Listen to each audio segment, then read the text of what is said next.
Council, Tuesday, February 23rd. We do have a quorum. We have Reverend Scott Vandenheuvel here to lead us in an invocation and a pledge. Let's take a minute to bow together and pray. Will we pause, O Lord, before we take up the tasks that are before us tonight? And we stop and pause rightly to recognize your sovereignty over all the affairs of men and women. And now we pray for you to guide those that you have called out from among us, to guide them. Guide them in all that they do. May they be servant leaders, and may we give them the due respect that they deserve. Lord, I would pray that you remind us in this moment that everything we say and we do should be true and civil. In this way, we will honor you. And above all, we thank you, O Lord, for all that you have provided for us. Indeed, you have been gracious and kind to us. And Lord, we thank you for preserving us through the storm. We pray for those who still continue to deal with the aftermath. May you be with them. Move us as their fellow Americans and neighbors to help them as well. Now, Lord, may all we do glorify you. All of this I pray in the precious name of Jesus. Amen.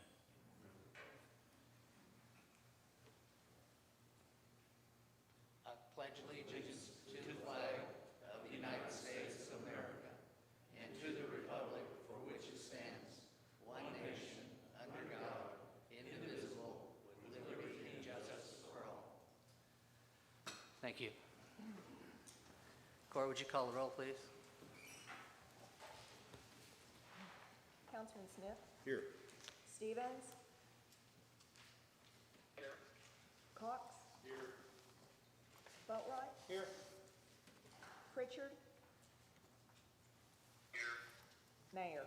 Here. We have some recognitions that we would like to make this evening. And I will tell you that this is the best part about being mayor is when you get to do these. I am going to start with, it's two proclamations. One is for tomorrow and one is actually for the month.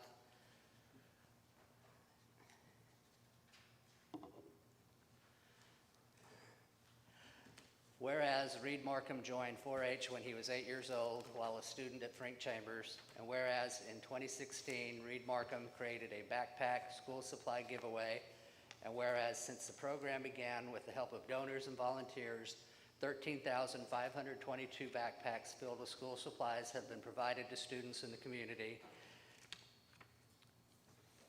And whereas in 2016, Reed Markham also created a Christmas toy giveaway.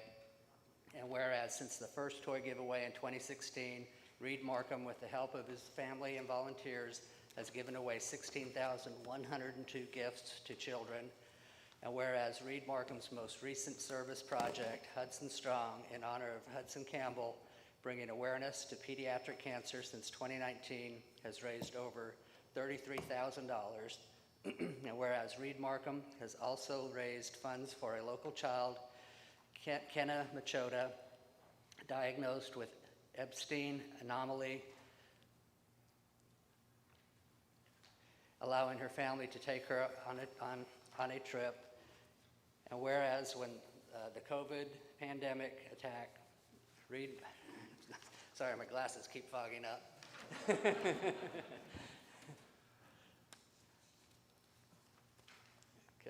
Whereas when the COVID panic attack struck Reed Markham's hometown, he promoted local businesses through Facebook by creating challenges and randomly choosing people to win prizes. And whereas between the months of March and April, Reed Markham gave away 185 gift certificates from 17 local businesses. Whereas after graduation, Reed Markham plans to attend Oklahoma State University, majoring in aviation and then joining the United States Air Force. Therefore, for your continued support and philanthropic activities to your community, I, John Brown, Mayor of McAlester, Oklahoma, do hereby proclaim February 24th, 2021 as Reed Markham Day in the city of McAlester. So So.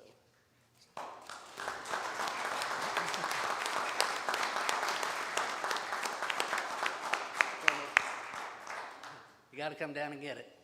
And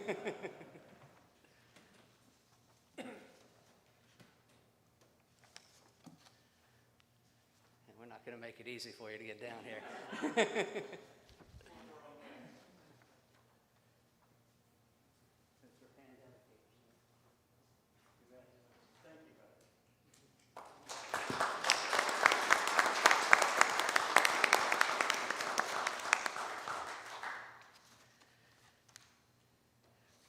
Okay, the next was for February. We're a little bit behind on this. If we hadn't had to cancel the last meeting, we would have done it then. Whereas Black History Month brings historical issues reflecting the contributions, achievements, and progress of African Americans in the United States for many decades, and whereas Dr. Carter G. Woodson, noted historian and founder of Black History Month, along with other prominent African Americans, were dedicated to bringing the public's attention to important developments that merit emphasis.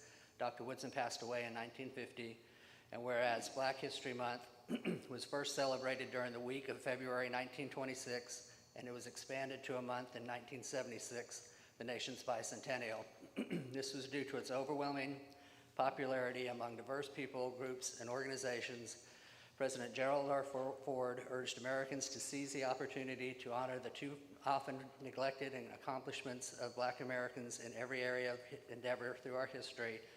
And whereas the 2021 theme is the Black family representation, identity, and diversity, explores the African diaspora and the spread of Black families across the United States, whereas city, county, state, and federal recognition on the special and significant achievements including education, science, politics, innovation, religion, pioneering sports, architecture, drama, inventions, music, drama, painting, and more are celebrated, whereas the city of McAlester acknowledges several local area residents whose determination, talents, and concern made our community better.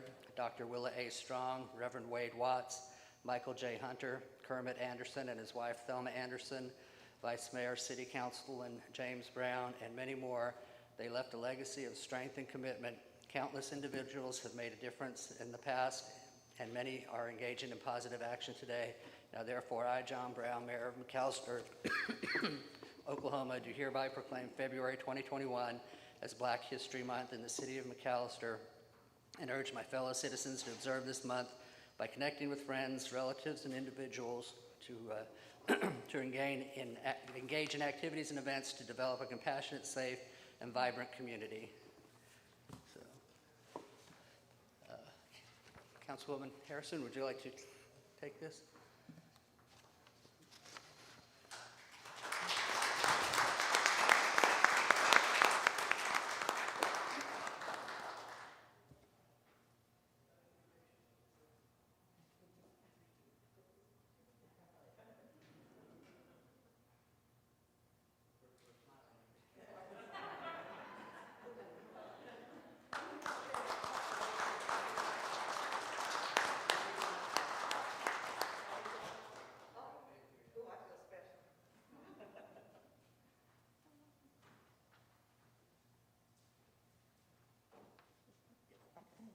Thank you so much. I appreciate it.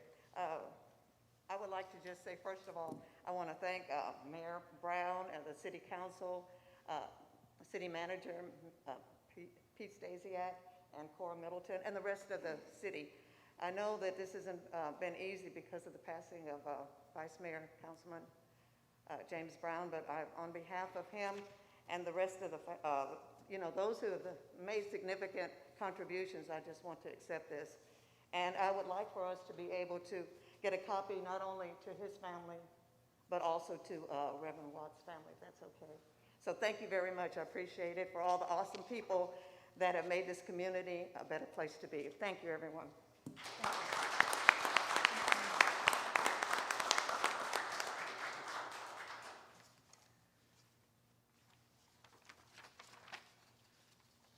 Okay, we are on to citizens' comments on non-agenda items. Residents may address council regarding an item that is not listed on the agenda. Residents must provide their name and address, and council requests that comments be limited to 5 minutes. Do we have anyone? if you would, come down to the microphone, please.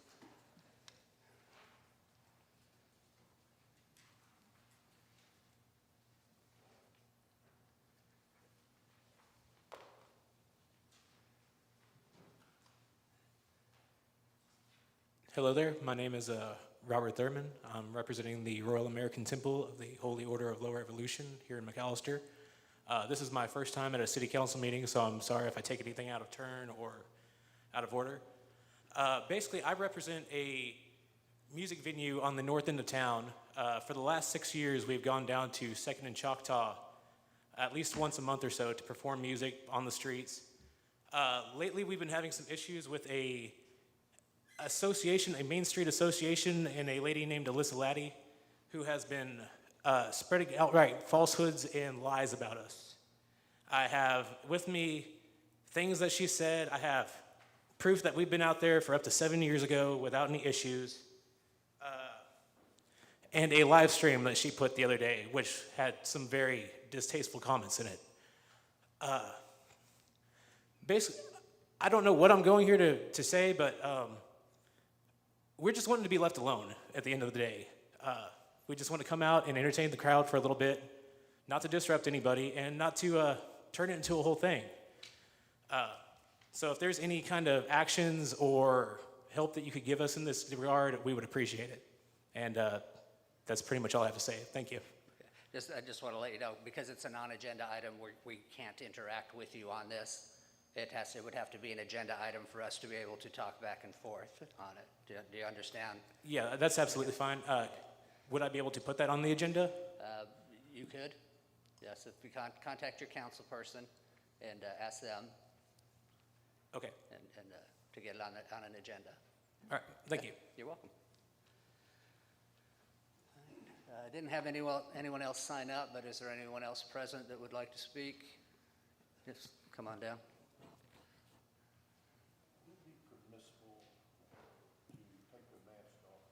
Yes. Yeah. I understand that you guys can't interact with us. Hold on just one second. Okay, no. If you choose, you can pull your mask down to speak. Oh, okay, all right. My name's Rowdy Thurman. I live in Hartshorn, actually, but I just basically wanted to show our side of the story because I know she has a big platform being associated with Main Street McAlester, and she's using that platform to make us look really bad and lie about us. And one of the first lies was that we were wearing hats that had a curse word on it, a-hole. We brought the example of the hat, doesn't say a-hole on it. And another thing was that we were posting offensive flyers downtown, and we weren't posting any offensive flyers. We have every flyer we've ever posted saved. None of them are offensive. It's just bands' names with a cool picture on it. That's all it is. That we're screaming cuss words downtown, going around screaming cuss words at people and screaming bad things at people. We're not. We have all of our downtown, everything we've ever done. It's been live streamed, it's been videoed, it's on Facebook for anybody who wants to review it and see what we're doing. If you want to take the time to look through it, you'll see that we're not harassing anybody. And I basically just wanted to come up here and propose our side of the story in an open place, because what she does is she gets on her Facebook, spreads all these lies about us. You know, she has a big platform, and we can't comment or do anything to it. We're just blocked, and we have to sit there and watch her do this. And I know anybody who cares about the town comes to these meetings, so if anything, we can show our side of the story and that we're not harassing anybody. Like the live stream she posted the other day, she walked out from behind a locked door and came out to us as we were leaving and claimed we were harassing her. She's used the cops to try to bully us three times now? 3 times now she's used the cops and city resources to come out there and try to stop us, you know, and we're just on this, we're on public property on the sidewalk. And I just don't think that's right. And basically just trying to clear our name here in an open setting, that we haven't done anything wrong. And if anybody's heard anything about us, you know, that we were harassing her and her minor daughter or something like that. So let me ask you this. If she says we have this history of harassing her, and this history, you know, she knows she knows who we are, and we have this history, and supposedly we're harassers. Why would you unlock a secure door and bring your minor out to a situation like that? unless she wanted to live stream it and try to make somebody look bad. Not to cut in, but we also have proof that she knew that we were gonna be out there, and she acted like, oh, she just popped in. And the only reason we came here was because she said she was gonna come down to the city council meeting and try to get us shut down. I don't even know, I don't think she can do that, but I don't know if she already came here and was saying a whole bunch of stuff about us or what. So we just wanted to come tell our side of the story. I realize most people in this room don't care, and it just sounds like petty problem between two people. But anyways, that's all I wanted to say. Okay. Well, it's like I told your partner, it's a non-agenda item, so all we can do is listen. But one thing I will tell you is that McAlester Main Street is not part of the city of McAlester. It's a completely different We ordinance. understand that, and that's Okay. one thing, I know you can't interact, but I was trying to figure out what exactly is the connection? We do fund part of it. Do fund parts of it? Yes. So, I mean, she is connected to you all, and she's representing you, and she's going around spreading lies about us, provable lies. And I mean, just wanted to let you know the type of person that's representing your town and what she does to people she doesn't agree with, her methods and her tactics to try to stop people. It's shady. Okay, let's, Thank you. Get your councilman and get something on the agenda and where we'll be able to interact on it. Okay, I appreciate it. Thank you. Is there anyone else? Okay, in that case, we will move on to the consent agenda. All matters listed on the consent agenda are considered to be routine by the city council and will be enacted by one motion. There will not be separate discussion of these items. If discussion is desired, that item will be removed from the consent agenda and will be considered separately. The agenda this evening consists of A, approval of minutes from the January 26, 2021 regular meeting of the McAlester City Council. B, approval of claims for February 3rd through February 16th, 2021. C, consider and act upon to concur with the city manager's reappointment of municipal judge Deborah Hackler for a 2-year term. D, consider and act upon ratification of change order number 1 from Stone Electric in the amount of $10,060. This is for the disconnect and removal of 8 HVAC units and the reattachment and installation of the units. This change order will add an additional 21 days to the contract. E, consider and act upon ratification of City Code of Conduct for the City of McAlester, originally adopted October 27th, 2009. There have been no changes to the document.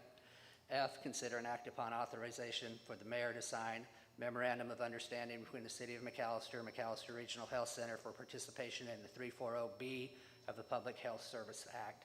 Would anyone like anything removed? In that case, Mayor, yes. I would like go ahead, sorry. Can I get agenda item number D removed, please? Yes, I can. And does your cohort want one removed also? She's giving me counsel advice currently, so. Is there any other items we'd like to be removed? In that case, I would take a motion and a second to approve items A, B, C, E, and F. Motion, Councilman Smith, second, Councilman Cox. Any discussion? Cora, would you call the roll, please? Councilman Smith? Yes. Cox? Yes. Stevens? Yes. Boatright? Yes. Pritchard? Yes. Mayor? Yes, and the motion carries. Councilman Stevens, item D. Yes, sir. My question is, this appears to be a pretty sizable amount of the overall bid. Why didn't we put this back out for bid? Mayor and council, this change order falls within the 15% allowable by state law to increase a contract. When the specifications were put out for the Stipe building, we assumed that those air handling units would not have to be lifted and sealed under. That was not correct. They have to be lifted, they have to be sealed under, and then they have to be put back down. So you're talking about a crane that has to be there 2 different times and a considerable amount of work. I don't know, there's 8 HVAC units that have to be moved and then moved back onto that building. So that's the reason why, and it falls within the 15% allowable by law. Mr. Mayor, follow-up question. Okay. Who put the bid out? Could you repeat that? Who prepared the bid to be sent out? Was it in-house, or did we have an engineering firm prepare that? It was done in-house with some expertise just weighing in to help us put that bid together. But basically, it was done in-house by our employees.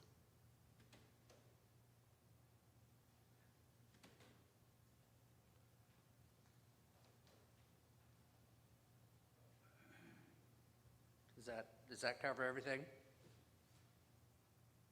I guess so. I think, just to be kind of frank, why didn't we just didn't catch this in the beginning? Because, I mean, it seems like if we were removing 8 HVAC units and have to put them back down, did the contractor not see that when they bid the jobs? I mean, I'm not trying to be harsh here, but it seems like something that we could have caught, and maybe could have reduced the overall cost of this.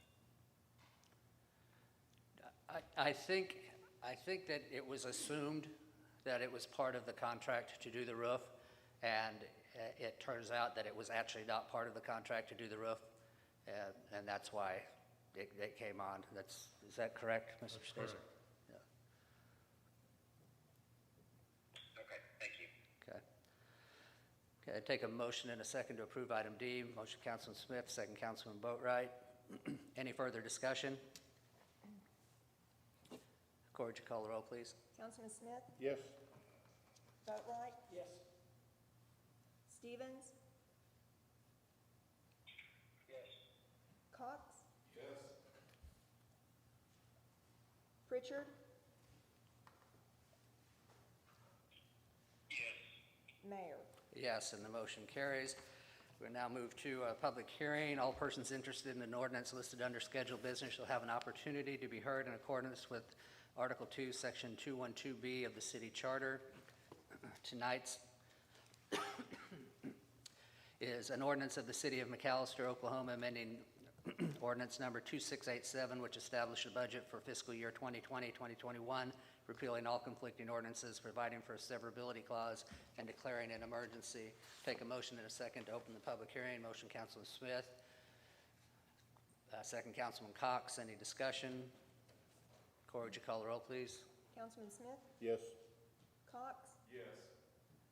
Boatright? Yes. Pritchard?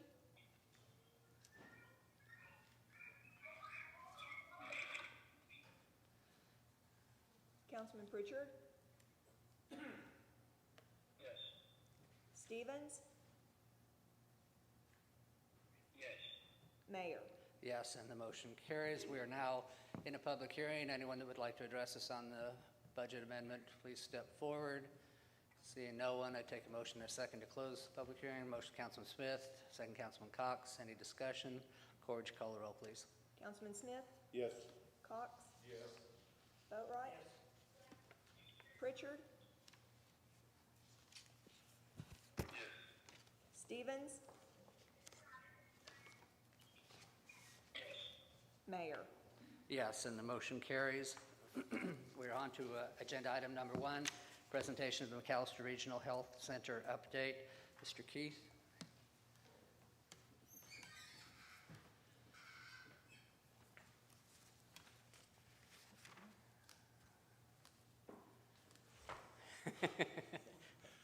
Try reading. Mayor, City Manager, administrative staff, and City Councilmen, thank you for the invite. First and foremost, my name is David Keith, the CEO and President of McAlester Regional Health Center, and I want to extend my thanks on behalf of the board and administration and appreciation to so many groups and individuals who helped sustain the hospital during this severe weather disaster, to include but not limited to the fire department, police department, sheriff's department, city staff, and so forth. We will be reaching out in the very near future to formally thank everyone for maintaining operations of the hospital, which is a critical need in the community, so thank you in advance. Before I get started, and tonight I'm not doing the presentations, and I'll explain that here in a minute, but I want to recognize I do have some of my directors from the hospital here, and I want to thank them for attending. But I also want to introduce the executive team so that many of you who may not know them can be familiar with them. I'll start with Mr. Sam Norton, who's our interim chief information officer. Okay. Cheryl Perry, our new chief financial officer.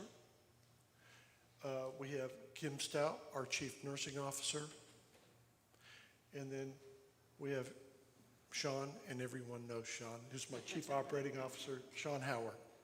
And so at this point, this team put together a presentation that I think you'll find very informative to talk to you a little bit about our experience with COVID over the past 12 months, some of the issues, challenges, and accomplishments that we've achieved in the last 12 months, and to talk a little bit about our finances and our audit. So at this point in time, I'm going to relinquish the mic to Mr. Howard.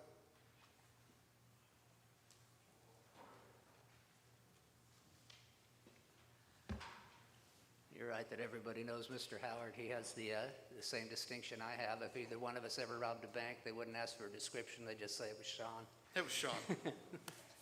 I can take this off, speak? So I'm going to echo what David said. Thank you so much for the opportunity to come. I know it's become routine to come and give a yearly presentation, but I believe this year is a little different. I don't think we have the ability to mention this year without talking about how COVID has changed our operations at the hospital.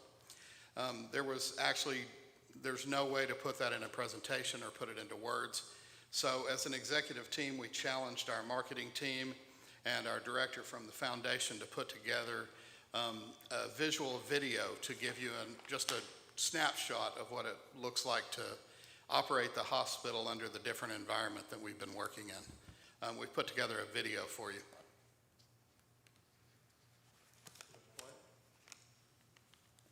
There we go. How do I click that?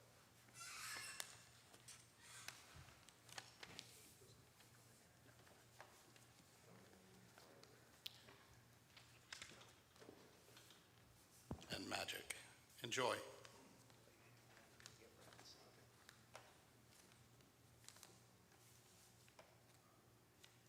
Good evening. My name is David Keith, President and CEO of McAlester Regional Health Center. It's been almost a year since the hospital, our employees, and physicians have been engaged in a battle with COVID-19. Hospital administration and the Board of Trustees continues to this day to navigate our way through this pandemic.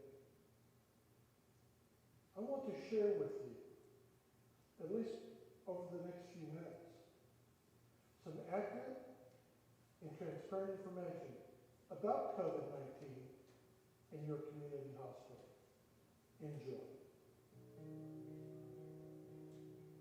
The Materials Management Department has adequate supplies and personal protective equipment in stock. However, there will be delays to receiving some of the equipment on occasion. The Incident Command Center at McAlester Regional Health Center has implemented the following measures to best manage the use of personal protective equipment and reduce the disposable burn rate.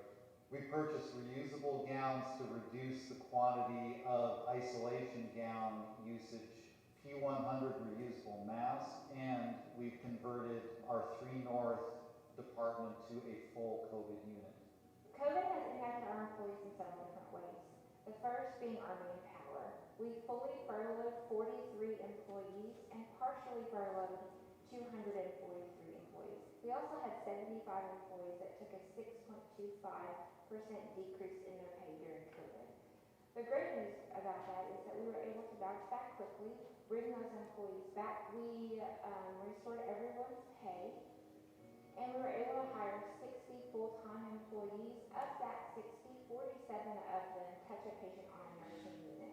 So we are growing, and we're growing quickly back in the right direction. We want to make sure that our employees are taken care of from a mental health perspective. COVID hit our employees hard. We're natural caregivers. It's really hitting their spirits, it's hitting their hearts. In order to escalate the hospital's readiness to accommodate for COVID-19, Health and Human Services and MRHC operating funds have been used to purchase patient care equipment because of escalating patient care volumes, mostly due to COVID-19. MRHC has expanded almost $1.4 million to date and purchased the following: 14 ICU beds, 20 medical beds, 7 ventilators, 174 IV pumps, 12 vapotherms, 2 TruD mobile disinfection robot UV light systems, and 4 negative air flow machines. The percentage of positive COVID-19 tests continues to increase. A significant increase took place after the Thanksgiving holiday. MRHC has conducted over 6,000 COVID tests, with over 800 of them being positive. MRHC has treated 280 inpatient COVID patients with an average length of stay of over 7 days. We have seen patients from 21 different Oklahoma counties and 5 different states. Starting in about November, end of October, the surge began hitting here in Pittsburgh County and our hospital. As a result, we had to go back into surge planning mode, and we converted an entire patient wing, our medical floor, which is called Third North, a 21-bed unit, into a complete COVID-19 wing. Anytime we get an open bed in our intensive care or on our COVID wing, or even our medical floors, we are required to enter that information into an EM resource system that goes to the Oklahoma State Department of Health, and they can see what's going on throughout the state of Oklahoma. Anytime a bed opens, they're calling, wanting to transfer a patient into our hospital. So as a result, we have patients from all over Oklahoma coming into our hospital. I am very proud of our clinical staff here at MRHC. McAlester Regional Health Center received $13 million in Health and Human Services funding. The funding is highly restricted and can only be used in very specific circumstances. Thus, it may not improve the financial position of McAlester to any great extent. Only about 81% of the funds have been spent, and the use of these funds will ultimately be audited. The cost of caring for our COVID-19 patients far exceeds the reimbursement for many of our insurance payers. The impact is due to the increase in the average length of stay of our patients, from 4.2 days to over 6 days in this fiscal year. Also, highly expensive COVID drugs, increases in our labor and supplies, such as PPE and laboratory tests, have driven up our costs of doing business. McAlester Regional Health Center is currently at a financial loss of $1.4 million, compared to prior year income of $1 million. And finally, while we remain focused on patient safety and the health of our community and its citizens, I want to remind you, we are still engaged in a pandemic. And more importantly, the recent surge in the number of COVID cases. Please, practice social distancing. Use good hand hygiene. Wear a mask. And get vaccinated. Thank you.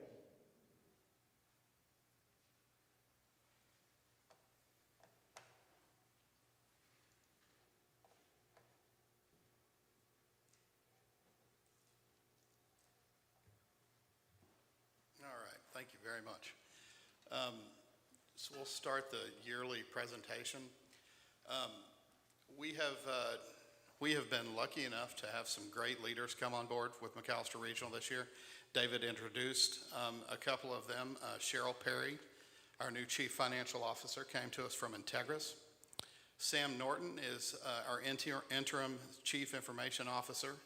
He is here to help us build our program after our Meditech Expanse electronic health record implementation. We have a new board of chairman, Mary Shannon. We have also elected a new chief of staff, Dr. Cameron Torbati. We've added quite a few physicians this year, mainly primary care. We've added Dr. Matthew Graves to Southeast Clinic's obstetrics and gynecology. Dr. Laura Black-Wicks, family medicine. She's at our urgent care Southeast Clinics in family medicine clinic in Eufaula. Dr. Kristen Staling and Dr. Kelsey Flynn, both added to our hospitalist group, and we're extremely proud that those are two graduates of our family medicine residency program that we were able to retain. We've also added a few primary care advanced practice providers with Cindy Sanford, Kimbrin Henneke, and a local gentleman, Clint Maxey.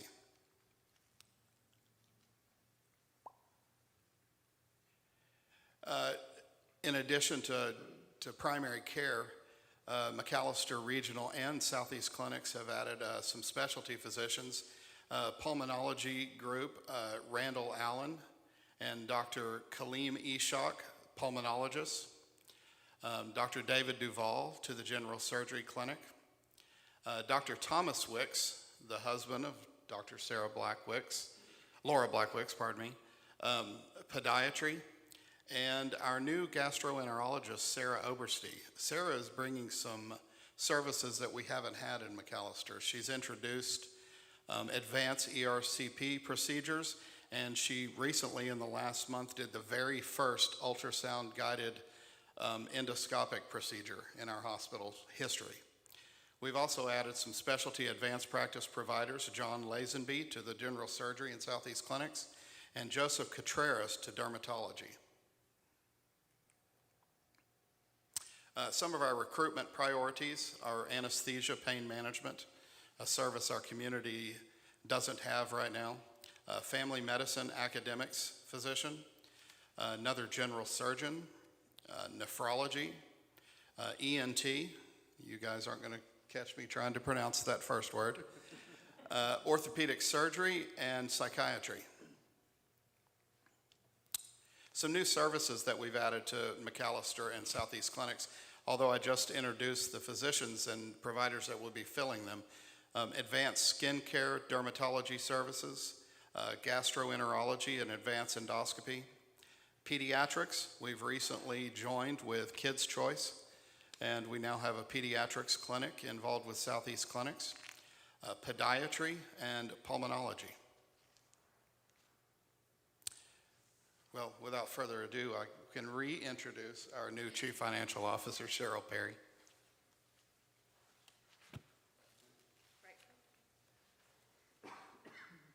I've been asked to give the audit update for fiscal year ending June 30, 20. As you can see, our cash and equivalents ended the year at $30 million, basically. I would like to point out within that number is almost $12 million of an advancement that we received from Medicare. Most of the facilities throughout the nation were allowed to take advantage of that program, and McAlester did do that, but we set the money aside knowing that it was likely that we did not want to use that money if we didn't need to at all costs. You will see that money offset down in our current liability number because we not only put it in a restricted account where we didn't touch it, but we also had to recognize it as a liability because as of April this year, Medicare will start coming back and taking that money from us. So we didn't use it, it's sitting there, it's ready to give back. We are very happy that we did not have to use that money. Accounts receivable, net of allowances, $11 million. Capital assets are sitting at $44 million for total assets of $110 million. Current liabilities, we mentioned, has that $12 million of the advancement from Medicare in there, but for a total of $22 million. Long-term debt, $10 million. Net position 78 for a total net position and liabilities of $110 million. I wanted to pull 2020 and 2019 and give you the comparison of the two fiscal years over compared to each other so you can see the impact that COVID did have on our facilities. Total operating revenue, $88 million, down from the previous year of $97 million. Total operating expenses, $99 million versus $96. So we ended up with a total operating loss of $11 million in 2020. And we did everything that we could to mitigate that expenses, but as we talked about in the video, between the high-cost drugs, the patients were extremely ill and required additional labs, additional pulmonology, additional staff care, and then trying to get our hands on the PPE, which at times was very costly because everybody in the country was trying to get their hands on it. The operating expenses were just very costly at the time, and so they were hard to mitigate. But as you heard Lucy talking about, we did have a lot of ways that we mitigated it through furloughs, so it could have been a much worse situation. That last number at the bottom, we recognized it in our non-operating section. That is the $7.4 million of money from the government, the HHS funds that you hear the government talking about. That's money that we recognize to help with some of that $11 million loss. We could not put it in our operating section, but we were allowed to recognize it in our non-op. So I wanted to show it here because it helped offset some of that loss that we took in our operations. It's just that we had to put it in our non-op section, rules of accounting.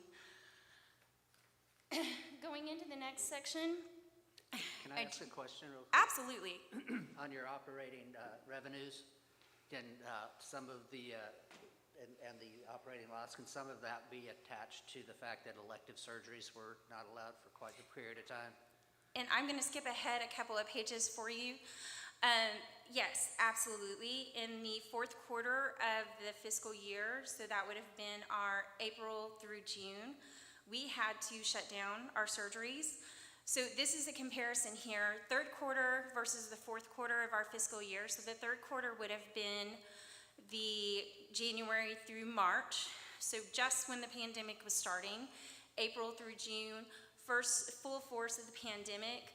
Our net gross revenue that first quarter, 19 million, the fourth quarter, 13 million. And you can see what the difference is. The inpatient gross revenue down 2 million, the outpatient surgeries, so the elective surgeries, which is mostly outpatient, down 2 million. And the other outpatient surgery services, which is going to be a lot of your imaging, which was also affected for a little while by the elective mandates from the state. Those were down about 2 million as well. So a lot of that gross, the income was down from the elective surgeries. And just patients being scared and not wanting to come to the hospital because nobody knew what was going on, so they stayed home. Yeah, so you can just tie it directly into the pandemic. Absolutely. So jumping back to the final page of the audit, I just wanted to highlight these numbers for you. Net cash provided by the operating activities was $10 million. Grants and gifts that McAlester received of about $400,000. Government grants, that HHS funds that we talked about, $7.4 million. Payments made on long-term debt, $1.4 million. And purchases of capital assets of $6.3 million.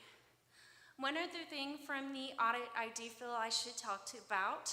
We did have one finding in the audit, and it was a finding that has helped us. I guess the best way I could put it is find a better way to, I just went blank, sorry. It's going to help us do better documentation on our journal entries. Some of our journal entries lacked proper documentation, and we had caught that, and we're improving upon it. But in their sampling, the auditors caught it as well and gave us some suggestions on how to improve it further. But they had to document that, and so we took their notes and we moved forward with that. But I wanted to make sure that we were very transparent about that here. We welcome the notes, and we've made great improvement on our documentation. All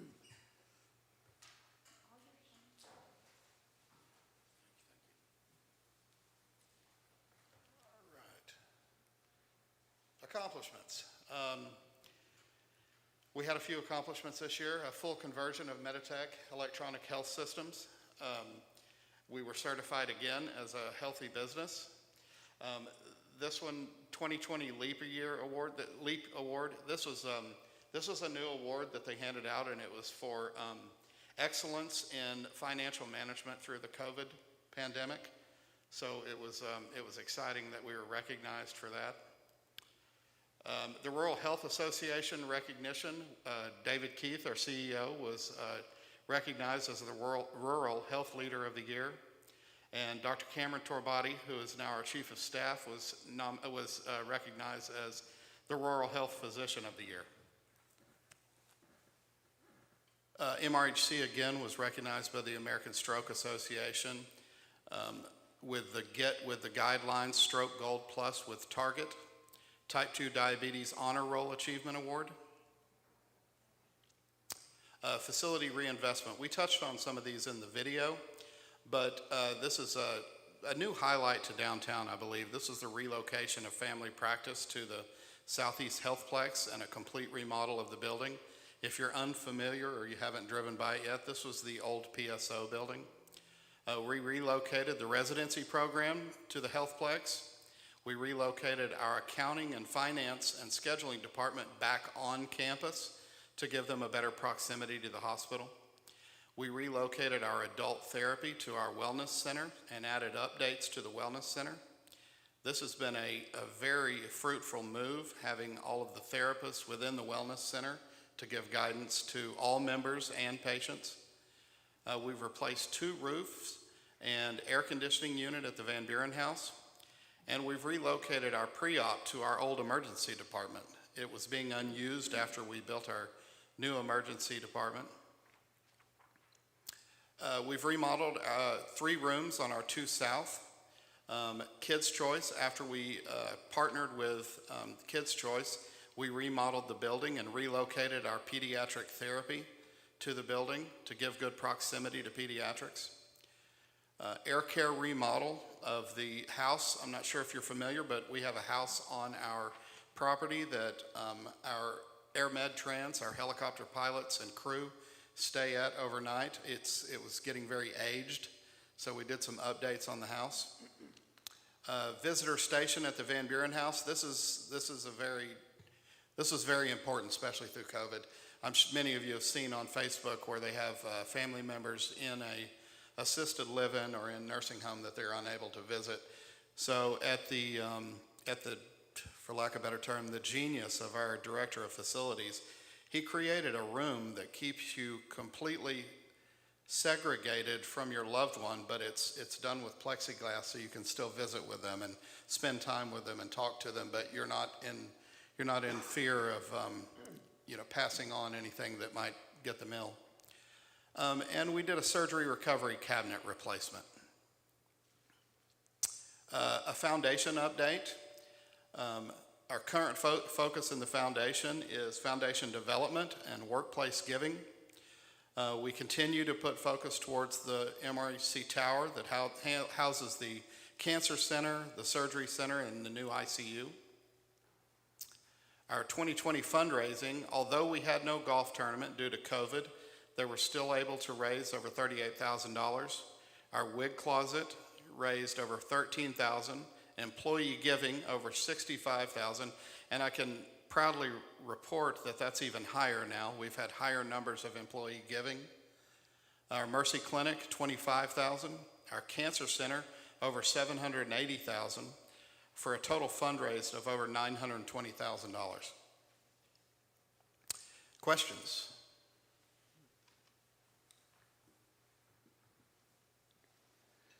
It can't be that easy. Thank you guys so much for the opportunity.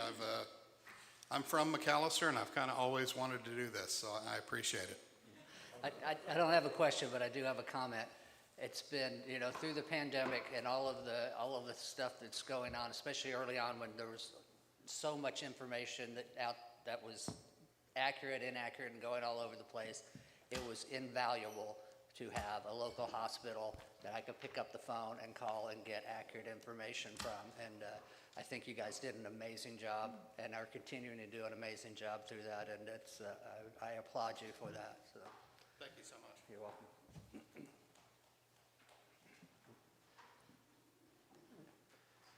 All right, no one else, we will move on to agenda item number 2. Consider and act upon accepting the bid amount of $34,136.21 from Bates Instrumentation LLC and authorize the mayor to sign the notice of award and contract agreement for the downtown fire hydrant replacement. Mr. Stasiak. Mayor and council, we have Robert Vaughn here tonight. ISG put this project together for us, and he will be presenting presenting it this evening. Mayor, I'll keep it short and sweet. On this project, we did have 8 plan holders pick up plans, and 5 contractors did pick up bids. It was a very competitive bid. The low bid was from Bates Instrumentation, in the amount of $34,136.21. Bates has got some ongoing projects with the city of McAlester, so we're very familiar with them, and we're recommending that you award the bid to them. Is that a motion or a question? I want to ask, how many hydrants are we talking about? 5 5 hydrants? hydrants in the downtown area. Okay. They're currently inoperable. Those on Choctaw? There are 2 on Choctaw, 1 on Washington right in front of City Hall, and 2 on Adams, right by the Masonic Temple. Thanks. Any other questions, comments? All right, I'd take a motion in a second. Motion, Councilman Smith, second, Councilman Boatright. Any discussion? Cora, would you call the roll, please? Councilman Smith? Yes. Boatright? Pritchard? Yes. Stevens? Yes. Cox? Mayor? Yes, and the motion carries. We're on to agenda item number 3, consider and act upon consider and act upon ratification of change order number 1 from Infrastructure Solutions LLC in the amount of $6,000. This is for an increase in square footage by 30 square feet. Mr. Ron. Council, Mr. Burke, thank I'm you. sorry.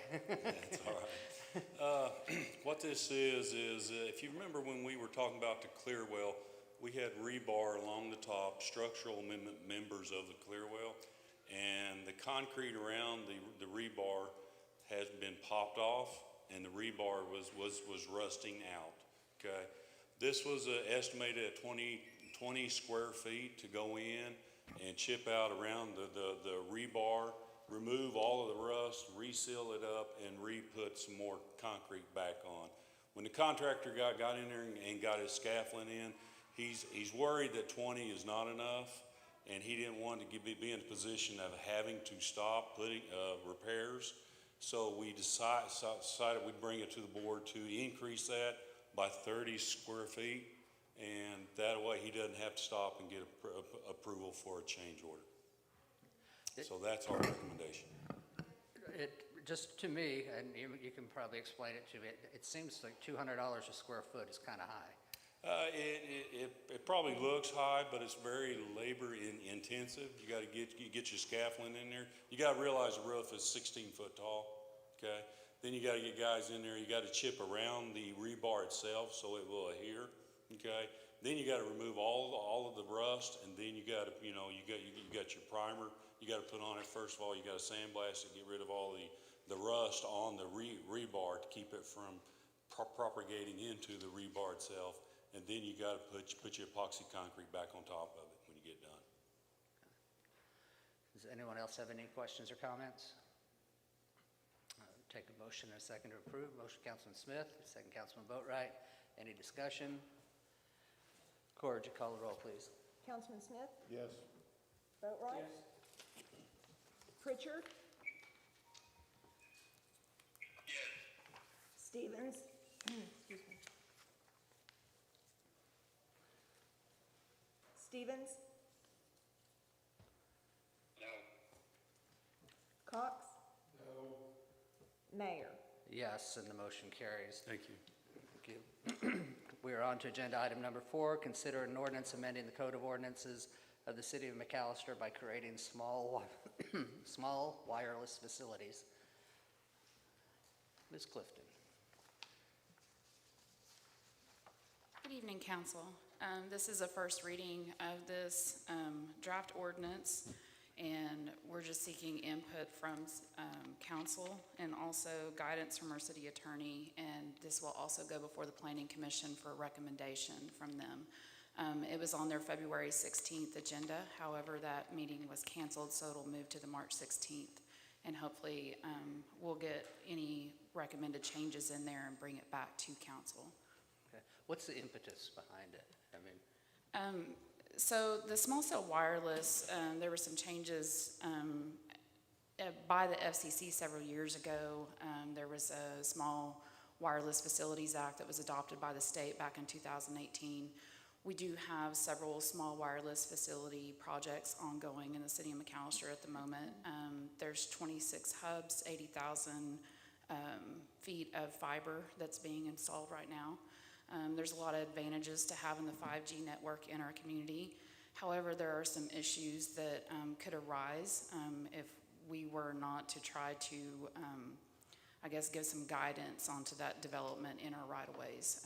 Mostly clustering of those poles that they like to put, you know, to hold their equipment, and also maybe some of the aesthetic issues that could arise, especially in our residential areas. And so some of those are the items that we like to address by the ordinance. Does anyone else have any questions or comments? That was easy. Okay, so we will move on to agenda item number 5. Consider an ordinance amending McAlester City Code Chapter 106 Utilities, Article 6 Regulation of Utility Lines, amending Chapter 48 Fees, Charges, and Service Rates. Ms. Clifton again. Hello again. This is also some of the issues that are going in on our right-of-ways with the work. And so this draft, I think maybe council would recall that back in August of 2019, we had updated this section of the code for work going on in our right-of-ways. However, through experience, there are some other changes that likely need to happen. And some of those are like the construction standards that we have included in this draft, and also ways to impose penalties or to recover any costs for damages that occur in our right-of-way. So this is also a first reading, and any input, you know, is appreciated. And also we have reached out to our local utility companies and working with them, and they seem to be favorable to this draft so far. We plan to meet with them after this meeting and get any changes that they see that they might find necessary, and try to work those out as well. Okay. Mayor, I apologize, but I recommend a roll call. Okay. Ms. Middleton, would you call the roll, please? Councilman Smith? Yes. Stevens? Cox? Here. Boatright? Yes. Pritchard?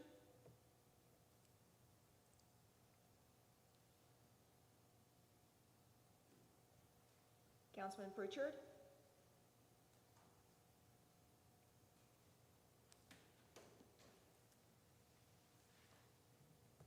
Mr. Stasek, could you call Councilman Pritchard and see if he's having an issue? The law that allows us to do this remotely also requires if one of the calls are dropped, that we have to halt the meeting until that person comes back on.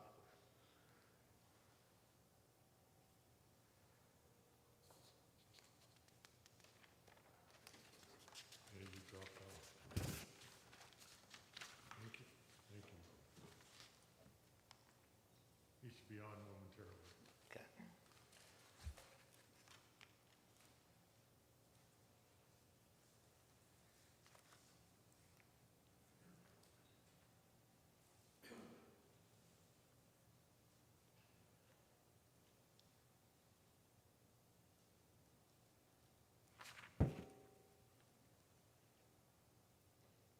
I feel like a teacher giving a test. Except I see James looking at the other guy's paper. Yeah, exactly.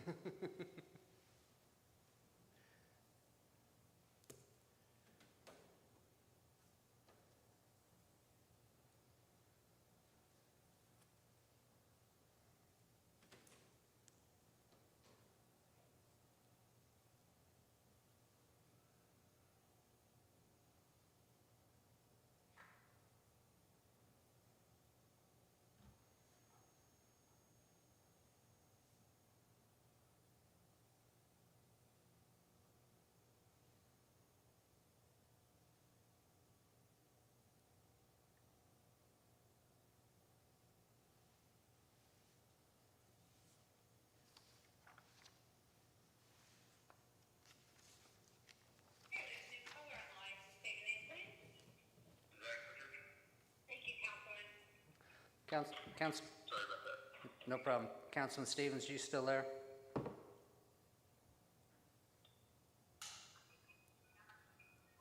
Yes, sir. All right, we're good then. Had you finished? For the most part, yes. Did anybody have any questions or anything they would like to recommend to Ms. Clifton as far as this ordinance goes?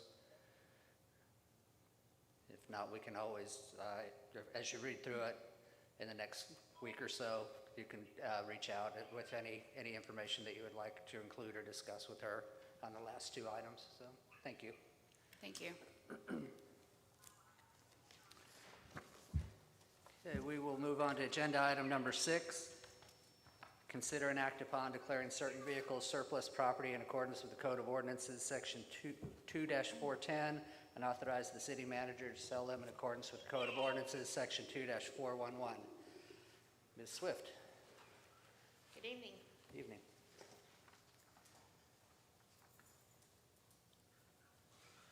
Council, what I have in front of you is consideration and act upon declaring certain vehicles surplus property in accordance with the Code of Ordinances, Section 2-410. Motion to declare these certain vehicles surplus and authorize disposal of them. Looks like these are not the final group of Crown Vics that we have out there on the streets, but the next section of those, we still have a few more. I'm not sure Councilman Boatwright could hear you. You couldn't hear? I'm sorry. The 6 Crown Vics that we have replaced with the new vehicles, the new Ford Explorers. These are the 6 that we need to surplus and dispose of them.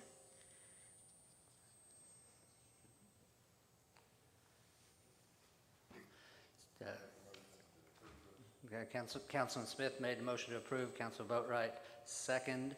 Is there any discussion?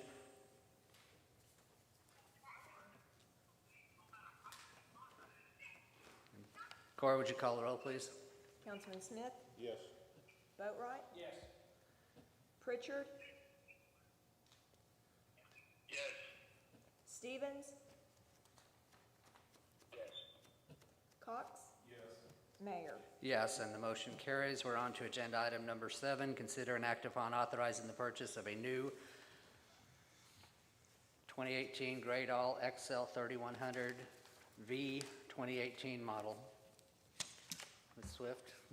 Council, if you remember, I think a couple of council meetings, we did our mid-year budget, and we presented to you a couple of items that we were wanting to purchase. And one of those items is the new Great All that we have listed here that we would like to bring on to our fleet for our streets department.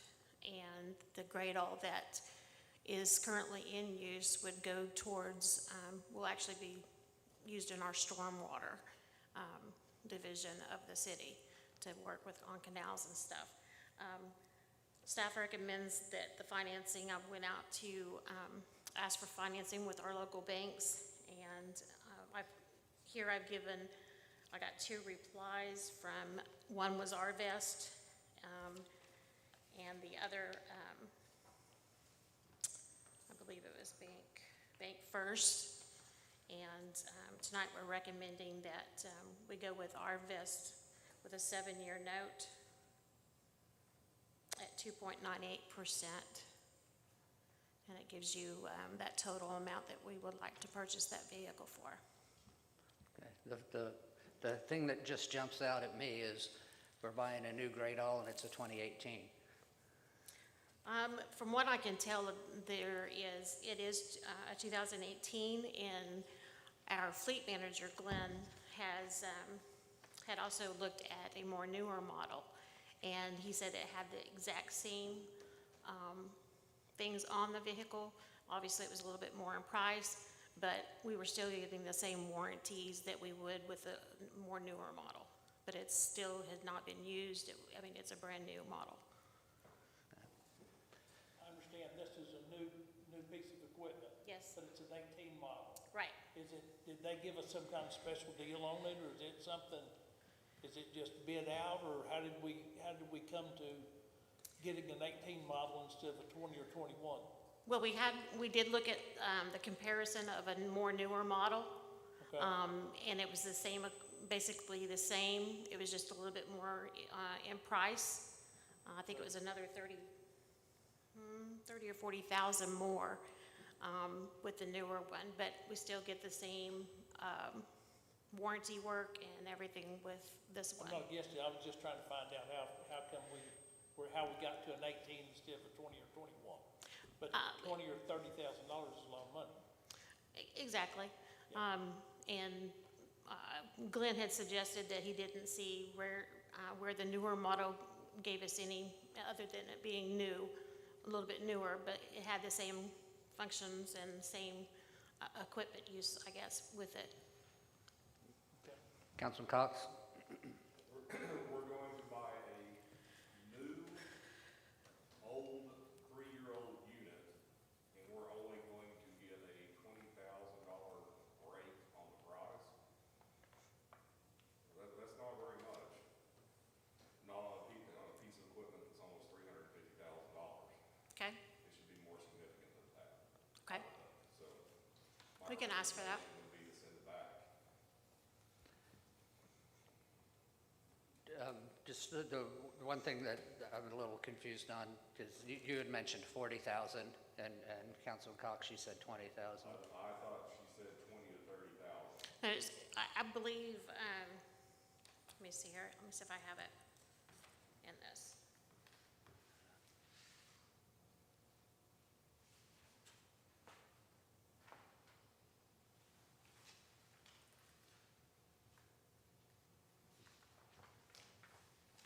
I think in your packet, let's see.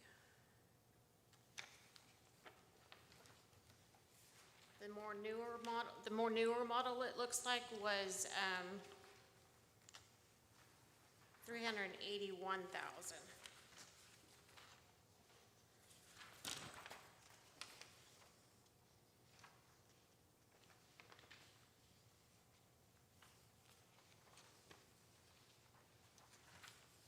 But we can definitely, I mean, we don't have possession of that vehicle or that equipment.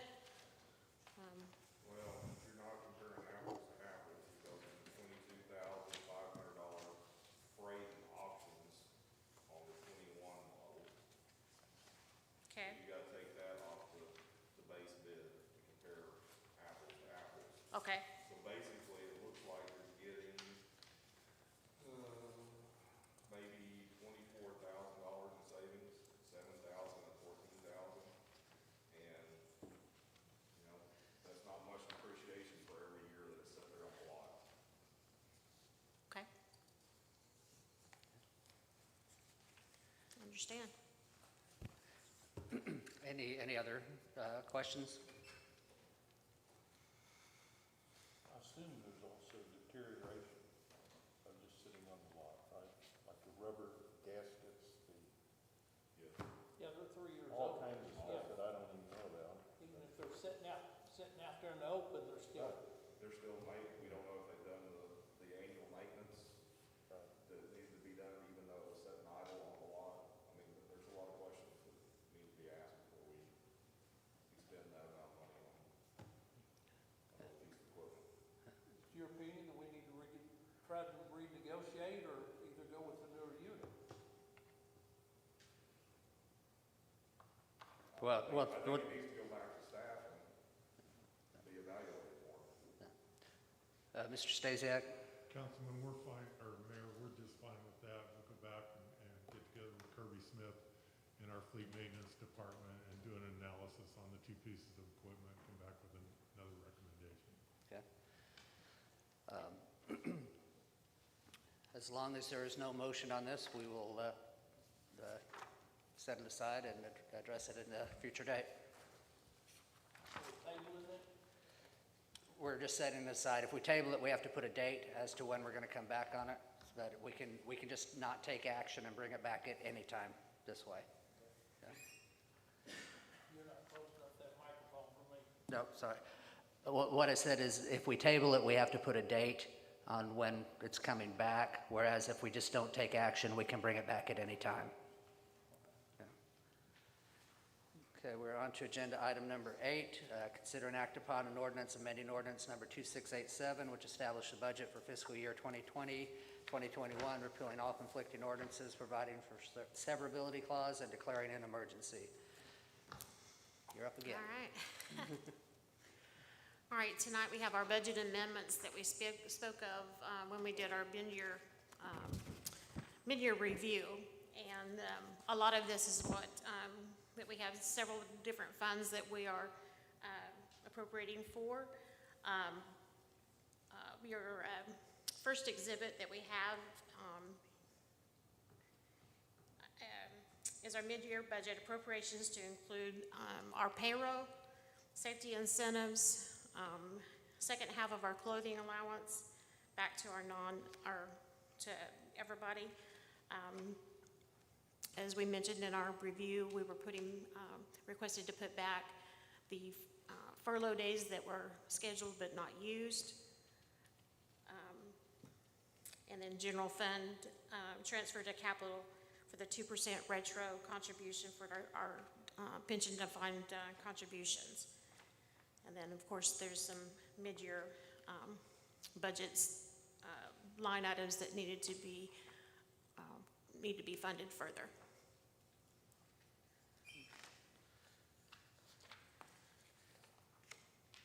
Does anyone have any questions on the budget amendments? Do you want me to go through each one of those? That. Pretty much is the same thing for. Yeah, I know that most of them are the benefits, benefit adjustments to each of their accounts. Yes. Mayor, if I could, these budget amendments all reflect what was discussed at the mid-year budget. We have not gone outside of those parameters, and those were all the items that we discussed. Just the one thing I'd clarify for people is that the money for the grade all is one of the budget amendments, which it is fine for us to go ahead and continue with that, because our intent is to buy a grade all, just not the one that we looked at tonight. I guess that's on Exhibit 5. It does have the anticipated payments for that grade all that we were looking at. Like, I would imagine that the payments would be rather close to what we have here today. Along with that, some of the things that Pete mentioned in our previous, in our review for the mid-year, was the funding for our fire truck. We wanted to pay off our AMI loan with the digital meters, and the purchase of the bus, our portion of the brush chipper for the landfill is also on there as well. Does anyone need Ms. Swift to go through each individual budget amendment? If not, I would take a motion in a second to approve them. Motion, Councilman Smith, second, Councilman Boatright. Any further discussion? Cora, would you call the roll, please? Councilman Smith? Yes. Boatright? Yes. Stevens? Yes. Cox? Yes. Pritchard? Yes. Mayor? Yes, and the motion carries. This has an emergency clause with it, so I need a motion and a second on the emergency clause. Motion, Councilman Smith. Second, Councilman Cox. Any discussion? Cora, would you call the roll, please? Councilman Smith? Yes. Cox? Yes. Stevens? Yes. Boatright? Yes. Pritchard? Yes. Mayor? Yes, and the motion carries. We're on to agenda item number 9, discussion to reopen City Hall to public, provided that all mandates and social distancing protocols are followed. Is this you, Councilman Cox? Yes.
Hall open back up, because even we had a citizen here complaining about it. So I'm still thinking on the same line, we need to open City Hall.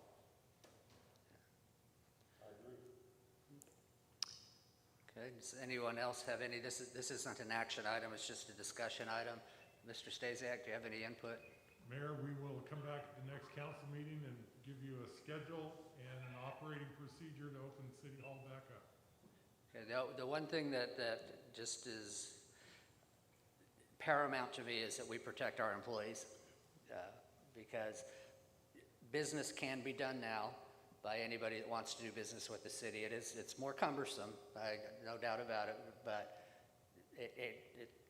everything that was there prior to this is still available. It's just available in a different format. So if we are to open back up, I just want to make sure that we put everything in place that we possibly can to protect the employees. That's why I put on there that we follow our own mandate that this council approved. That's why we have the mask mandate. I know the water department is already behind the glass window, so they have that protection. I don't see any reason, it's not that I'm not, yes, I agree, the city staff needs to be safe, and that's why I put the social distancing and everything. But at the same time, how many city staff in City Hall have already had COVID, and how many of those same individuals are out shopping in the businesses in this town, but yet those citizens can't come to City Hall and conduct business? I agree, there is a method, but it is cumbersome. And the majority of the citizens of this town are sick of that cumbersome process, and they want their public buildings open. Yeah, like I said, I don't think anybody is necessarily opposed to it. I just want us to be absolutely sure that we do everything we possibly can. Which, if you have to go into codes department and meet with people, you're sitting right across the desk from them, or we need to. I'm perfectly for it. I just like us to have a plan on it. Does anyone else have any? Yes, go ahead, Councilman Pritchard.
Courthouse is open, isn't it? Well, the courthouse, you have to wear a mask, you have to have your temperature taken. Right, you implement those same procedures. Same as you go to Walmart, you're supposed to wear a mask, Everybody's got the same problem. I don't understand what's special about City Hall. One of the things we would have to do is we would have to have someone working the door, which we don't now, because if we're going to follow the protocols just that the courthouse is doing. Yeah, so that's what I'm saying. We just need to have a plan. We just can't just say, let's throw the doors open. We need to, if we're gonna open it up, we need to have someone that's going to be working the door, it's going to make sure people wear masks, or if we're going to take temperatures, or whatever it is that the administration decides is the safest way to do it. A lot of these things are kind of feel-good things. It's like, in speaking to physicians, temperature is not the first indication of having the disease. So I suspect there are a lot of people that have had it that didn't have an elevated temperature for a day or two, and so that's, it's a feel-good deal to have everybody take a temperature, but I'm not sure it's very effective. Yeah, I don't know. I'm just saying we need to know what we're doing before we do it. Whether it be taking temperatures or whatever, we just need to say this is how we're going to do it, and then do it that way. City manager, can you have a plan by the next city council meeting? Yes, sir, we will have an operational plan for you. Thank you. Okay. Is there any other questions or comments? We'll move on to agenda item number 10. Consider an act to declare a vacancy in Ward 4 council seat on the McAlester City Council and to authorize the calling of a special election to fill said vacancy. What the charter requires us to call an election within, I believe it's 30 days of the vacancy occurring. The problem that we have after Ms. Middleton talking to the election board is we cannot have that election until September. So, but we still have to declare the seat vacant now, and essentially it's going to be vacant for 6 months. There'll be an election. Whoever wins that seat will be in office for 7 months and have to run again if they were to choose to. But by law, we have to declare a vacancy. It has occurred with the passing of Vice Mayor Brown.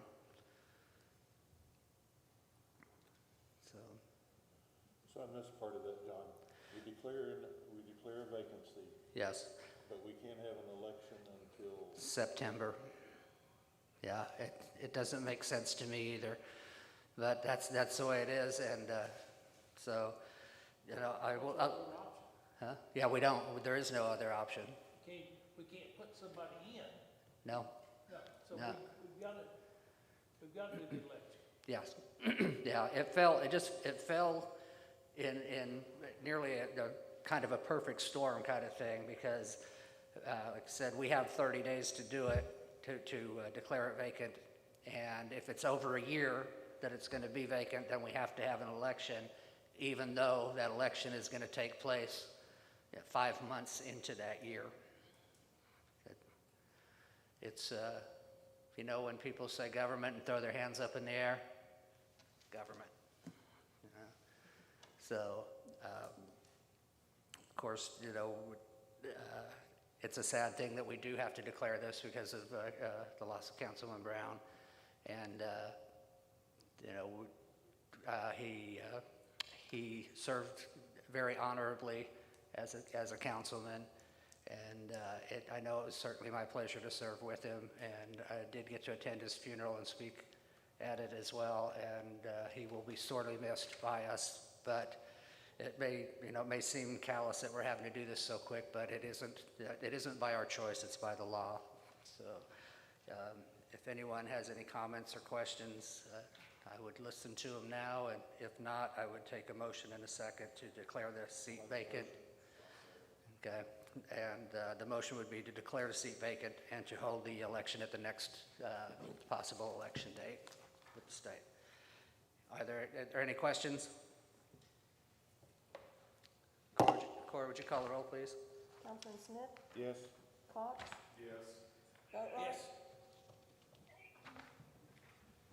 Pritchard? Yes. Stevens? Yes. Mayor? Yes, and the motion carries. We are on to agenda item number 11, discussion and possible action on ordinance number 2704 that amended Chapter 54, Health and Public Welfare of the McAlester City Code of Ordinances. This is the mask ordinance. Once again, we're making progress in it. I don't see any reason to change something that's working unless anyone wants to make any statement or anything like that, we will move on to agenda item number 12.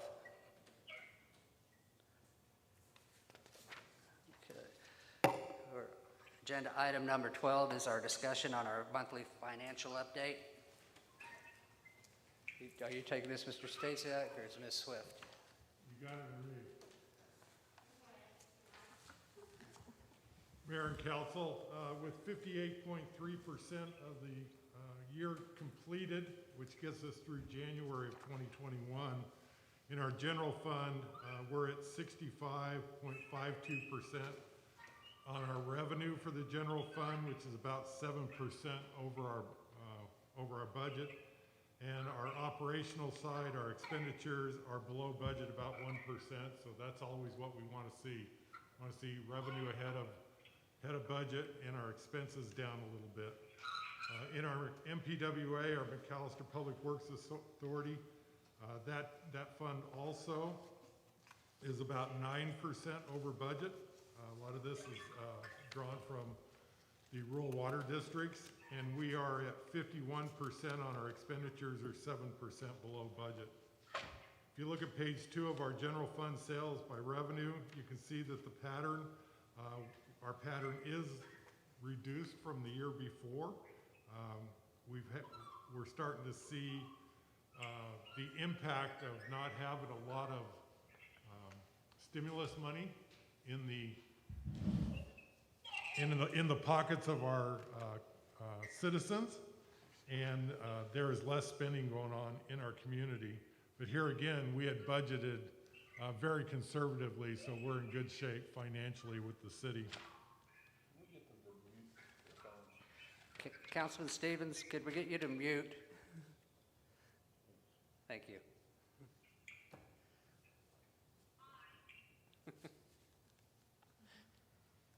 Our general fund use tax, as you can see month by month,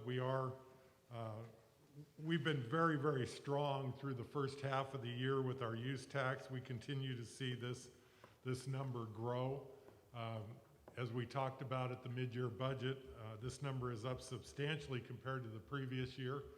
And our sales tax, we're starting to see our sales tax decline, not proportionally, but we are seeing a reduction in our sales tax. As you can see, we had a good month again. As we discussed in the mid-year budget, we were expecting our use tax to increase dramatically due to all of the construction material for the shopping center. As everybody is aware, that has been delayed. Some of the use tax that we were expecting for the infrastructure is actually showing up in our sales tax numbers. So the money is coming in off that shopping center. And with the shopping center picking up all of their building permits here the last couple of weeks, we are anticipating construction to begin on that shopping center, them going vertically sometime mid-March. So we'll see a dramatic increase in our use tax at that time also. And that is a $27 million investment in our community. MPWA, our revenues for water sales. Water sales are still strong. We've had a good year with our water sales. Some of that can be attributed to changing out our master meters, and some of it is just attributed to people using more water. Our water districts are way ahead of budget.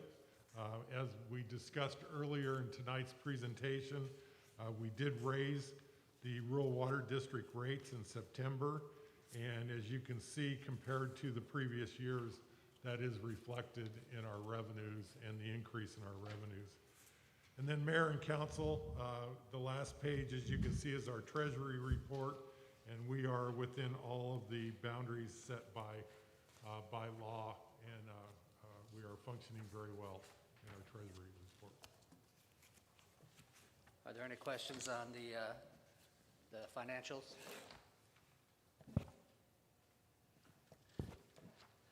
Okay, then in that case, we will move to new business. Any matter not known or which could not have reasonably been foreseen prior to the time of posting the agenda in accordance with Section 311.9, Title 25, Oklahoma State statutes. Do we have any new business, Mr. Stasiak? We do not, Mayor. Okay, in that case, we will move to City Manager's report. Mayor and Council, I want to bring to your attention the fact that we're going to be moving the administration of our fire department off of Village Boulevard, excuse me, and we'll be relocating them at the Reserve Center down on South Street and Strong Boulevard. That is to get our administration off that side of the highway. We've got a 540-day construction project down on that highway, and we don't know how that's going to impact our ability to move from one side of the highway to the other. We will continue to have equipment and a couple of personnel at that Village Boulevard, but the administrative staff will be moving to the Reserve Center. Wanted to bring that to your attention. We're doing some remodeling down there right now, probably happen sometime in March. I think everybody's aware we've had a couple of weeks of pretty trying weather.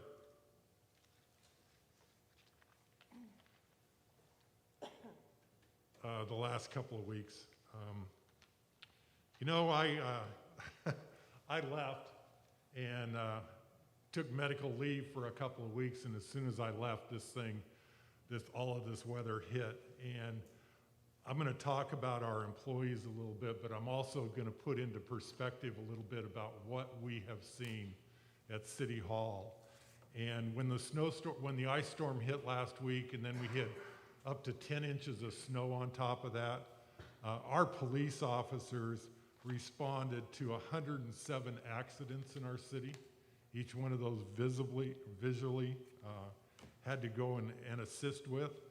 Our officers and fire department, emergency EMTs, assisted 104 stalled vehicles. Those were calls that came in to our 911 center. Those aren't the ones when they were out patrolling the streets. They just saw somebody stuck and pulled over and helped them out. Those are just the calls coming into the center. And then during that period of time, we had 417 calls for water breaks or leaks and turnoffs at residences. So you put that into perspective, we have 2 meter readers that had to respond to 417 breaks because all of our utilities departments and everybody else, streets department, were tied up doing other services for the city.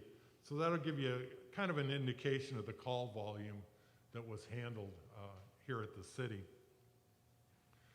I want to give a shout out to the contractors who, when we made a call to them, they immediately returned our phone calls and were anxious to get here to the city and help us out. Those contractors are Bates, Built Right, Bolding, Carlton Utilities, and Rocky Nail Dozer. All 5 of those have been instrumental in assisting us with the number of breaks that have been repaired here at the city. I think the number today was somewhere around 22 breaks that have been completed. That did not include today's totals, and we have more breaks. The ones that are what we consider minor breaks, we still have to get back to and take care of, and there's a large number of those. So with the assistance of our utility maintenance department, these contractors were able to hit the ground and really get after these breaks and make a difference in our community, because with this number of breaks, I think everybody can understand how much water we were losing in the system. Even though all of them were not major breaks. You have 22 small or medium-sized breaks, that's a lot of water. And during that time, we're trying to fill the system back up. So it was a monumental effort. And you talk about a monumental effort, you know, first and foremost, kind of coordinating this entire effort was Pittsburgh County Emergency Management. We contract with them to help us with the emergency services here at the city. You know, they have been at that emergency management center since last March dealing with this pandemic, and now they took on this tragedy or this event and continued to work 24 hours a day, 7 days a week, making sure that our community was getting what it needed, whether it was water buffaloes that we were moving to the hospital, whatever the needs were. That, in conjunction with our fire department, Brett Brewer, Benny, all of our EMTs and our fire department, who immediately went to work to make sure that we had some kind of pressure at the hospital. In the middle of the night when it was 5 below zero, they were moving water to that facility. I mean, the call came out and the need came out, and we responded. Our police officers who were on the streets assisting all of these people in the bitter cold, helping us identify the problems in the city, was monumental. Our streets department, you know, in a normal storm, our streets department would be first and foremost on everybody's mind. You know, we get 2 inches of snow, and it's all about the snow and getting the snow off the streets and everything. These guys went to work for 7 days, split their crews up, went to work 24 hours a day for 7 days. And really, you never saw them, you never saw much about them or anything, but when you drove around town, you saw streets that were plowed. The equipment that we bought 6 years ago was instrumental in making all of this happen. Getting that snow off the streets, and as the weather turned warmer, caused those streets to melt quicker and our citizens to be able to get around quicker in the city. So just a monumental effort with our streets department. Utility maintenance, I don't know what you say about these guys. Jumping in holes with water spewing everywhere at 5 below zero in the middle of the night. I mean, what do you say? You say thank you as many times as you possibly can. And being called, you know, and pulled in every direction manageable, or whatever. I mean, it's pretty daunting task. And the last one I want to talk about is the administrative staff at City Hall and their ability to pull together in an emergency like this, and to have, I mean, we called the conference room the war room, and that was where all the information came in and all the information went out.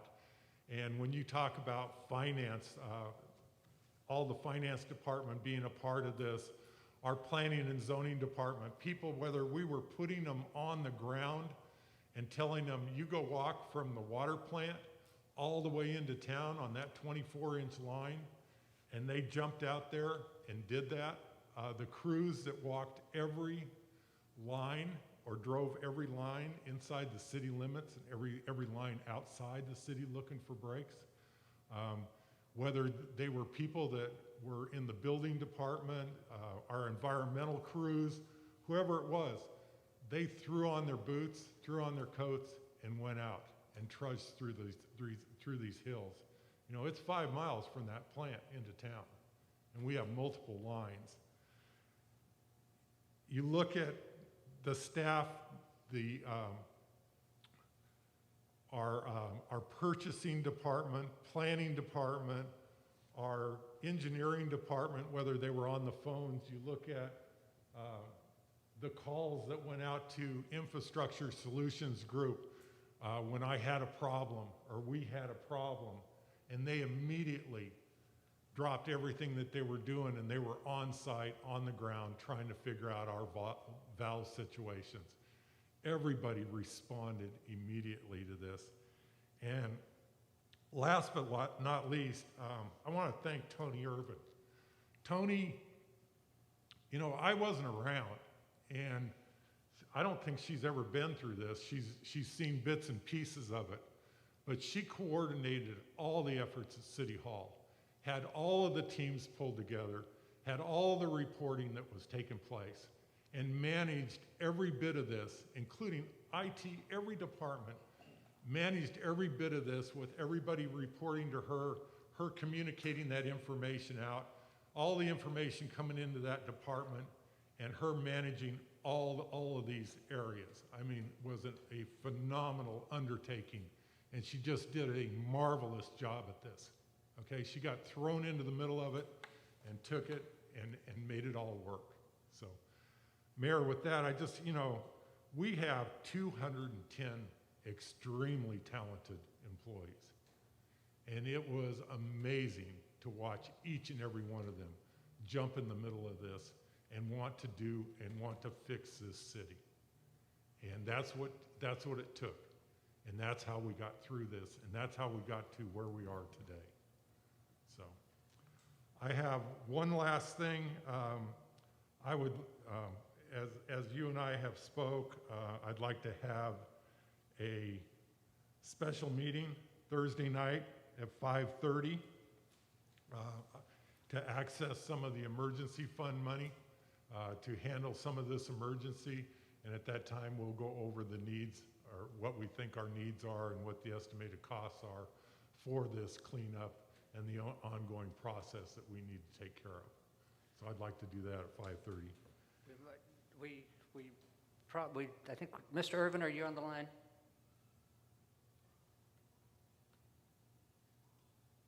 I think you have to have 48 hours.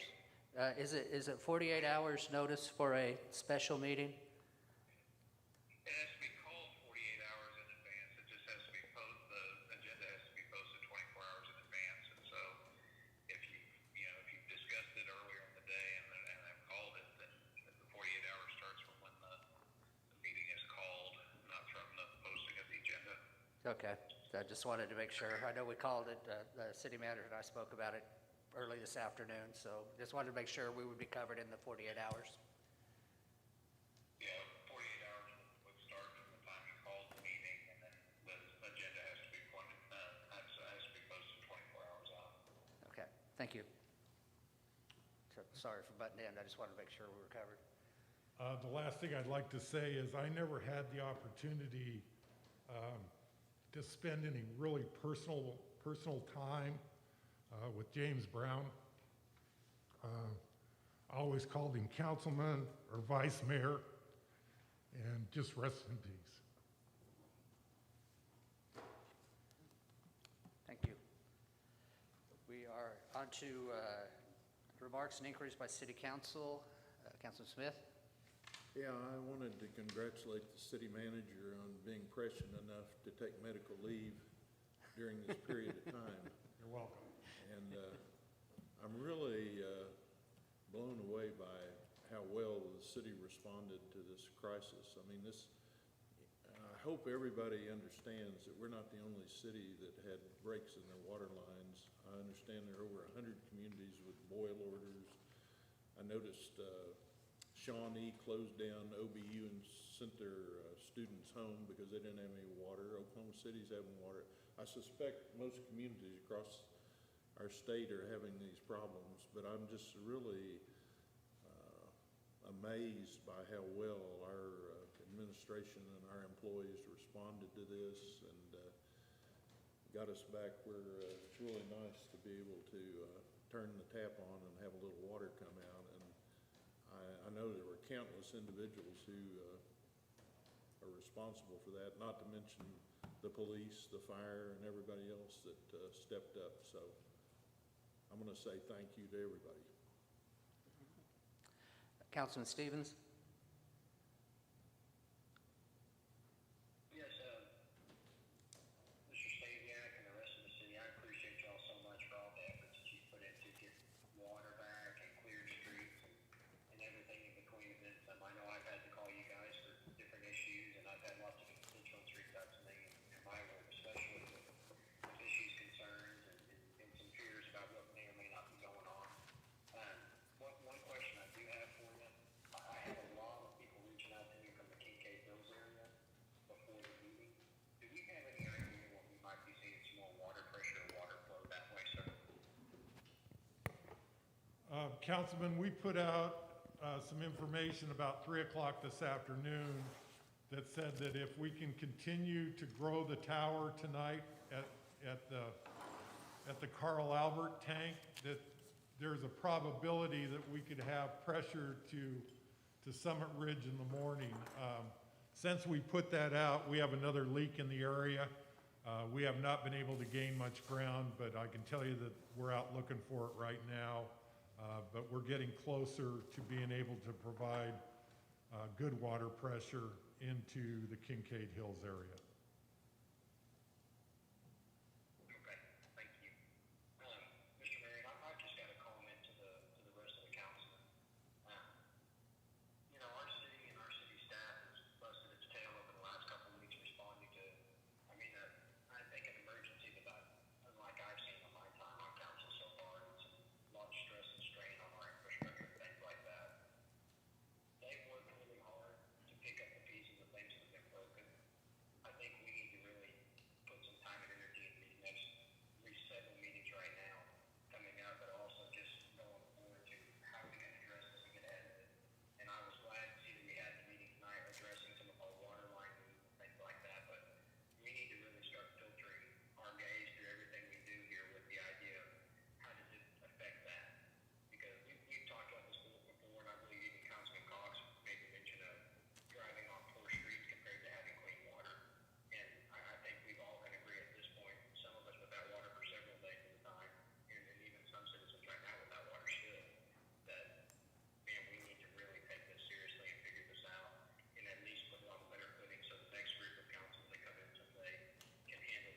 Councilman Cox? Just to echo what the other councilmen have said, thank you to everyone who responded and worked those late hours and in the frigid cold. It is appreciated. It's appreciated by very many people, and we just thank you for your hard work and your efforts. Councilman Boatright? Yes, I want to thank every city employee that has got out and done far and above their job by going out looking, going out working, helping crews and stuff like that. And the contractors coming in and taking care of things, getting these water lines fixed. I just had a concern that do we have to have a bidding procedure? Do we have to waive a bidding procedure, emergency? No, not for individual contracts with contractors unless it goes over a certain amount of money. As far as contractors go, then we don't have to declare emergency, or the city council declare emergency to get these guys out there? We had declared an emergency, though. Okay. Yeah. That was the only concern I had. Yeah, on that last meeting. Yeah. Okay. Councilman Pritchard?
Thank you.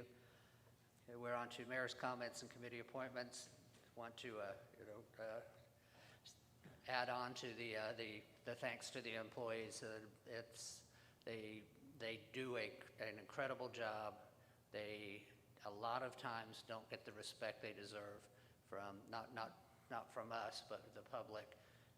These guys work their butts off to do everything they can to keep the city going at any time, no matter how bad the crisis is. They get out there. I know for sure there was a break over in Green Meadows area that they couldn't turn the water off for, and they still get down in there. Of course, they put a pump in, but it's still wet. You're still getting cold. And those guys, they still do it. The street guys running 24 hours a day to keep roads, because people don't think about the incredible importance of being able to get to a hospital or something like that whenever there's a crisis. And if that's not done, people die. So everybody that's been involved, the administration, because I know I've been at City Hall and every morning and every evening I've called either Mr. Stasiak or Ms. Irvin. And I know that they've got to be putting 18-hour days in there since last Wednesday at the very least. And they have done an incredible job in coordinating the effort that we've had that has got us to where we are today. Because even though it's been a long process, we made progress every day, and that's important. And we still have some ways to go. Apparently, we have another break that's probably affecting the part of town back behind the movie theater, but it's getting better. To tag on to a little bit of what Councilman Stevens said, we are going to have to bring to a vote of the people a bond issue in order to address these problems, because we've got just in water issues, we've got $30 million, and that's not counting any wastewater problems or any street problems. We are going to have to take the information that we were given tonight and go through it and figure out the best way to bring this to a vote of the people to determine that if we're going to actually if we're going to take steps forward to get this done, or else we're going to be doing this every year. And this is, I don't think anybody would argue the fact that it's not acceptable to be out of water for the extent of time that we were, when it is something that we can fix if we're just willing to spend some money to do it. I do have two other thank yous. The management company who does run a lot of rural routes has stayed in contact with me, and we've worked pretty closely together trying to get information back and forth so that everyone knew what was going on. The worst thing that can happen when there's a crisis is not get information. So the management company and Tinker Moody's been very valuable as far as getting information to me. And right at the very beginning of this, Mayor Bobby Watkins from Krebs called me up and offered to do anything at all that they possibly could to help. And I truly appreciate the fact that he did that. And I know that they were supplying water to people from their fire department. So our thanks definitely go out to them as well. With that, we'll recess the City Council, and I would take a motion to convene as the McAlester Airport Authority. The motion to include approval of minutes from January 26, 2021 regular meeting of the McAlester Airport Authority. Confirm action taken on City Council Agenda Item B, E, 8, and to adjourn. Motion, Councilman Smith, second Councilman Boatright. Any discussion? Cora, would you call the roll, please? Councilman Smith? Yes. Boatright? Yes. Pritchard? Stevens? Yes. Cox? Yes. Mayor? Yes, and the motion carries. I would now take a motion to convene as McAlester Public Works Authority. Motion to include approval of minutes from the January 26, 2021 regular meeting of the McAlester Public Works Authority. Confirm action taken on City Council Agenda Item B, E, 2, 3, 7, 8, and to adjourn. Motion, Councilman Smith. Second, Councilman Boatright. Any discussion? Cora, would you call the roll, please? Councilman Smith? Yes. Boatright? Stevens? Yes. Cox? Yes. Pritchard? Yes. Mayor? Yes, and the motion carries. I would now take a motion to convene as McAlester Retirement Trust Authority. Motion to include approval of minutes from the January 26, 21 regular meeting of the McAlester Retirement Trust Authority. Approval of retirement benefit payments for the period of February 2021 and to adjourn. Motion, Councilman Smith. Second, Councilman Boatright. Any discussion? Cora, would you call the roll, please? Councilman Smith? Yes. Boatright? Yes. Stevens? Yes. Cox? Yes. Pritchard?